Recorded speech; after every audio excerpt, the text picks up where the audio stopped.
അതിജീവിച്ച കുട്ടികളിൽ പലരും ഒന്നിലധികം യുദ്ധങ്ങളുടെ ആഘാതം സഹിച്ചവരാണ് എന്നത് ഏറെ വേദനാജനകമായ ഒരു വസ്തുതയുമാണ്. ഗാസയുടെ ഭാവിയെ ഇല്ലാതാക്കാൻ ശ്രമിക്കുന്ന ഇസ്രയേൽ ഇതുവരെ ഇല്ലാതാക്കിയത് യഥാർത്ഥത്തിൽ 1 വയസ്സ് തികയാത്ത 825ഓളം കുഞ്ഞു കുട്ടികളെയാണ്.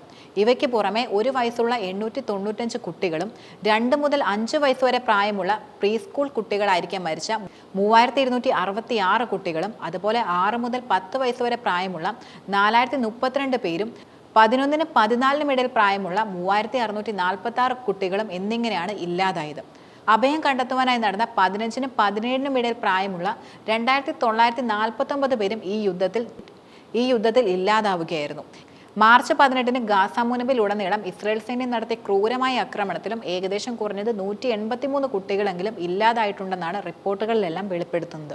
ഒഴിഞ്ഞുകിടക്കുന്ന സ്കൂളുകളും ഗ്രൗണ്ടുകളിലുമെല്ലാം ഇനി എത്തുവാനായി ഗാസയിൽ കുട്ടികളില്ല എന്നത് ഒരു യാഥാർത്ഥ്യമാണ്.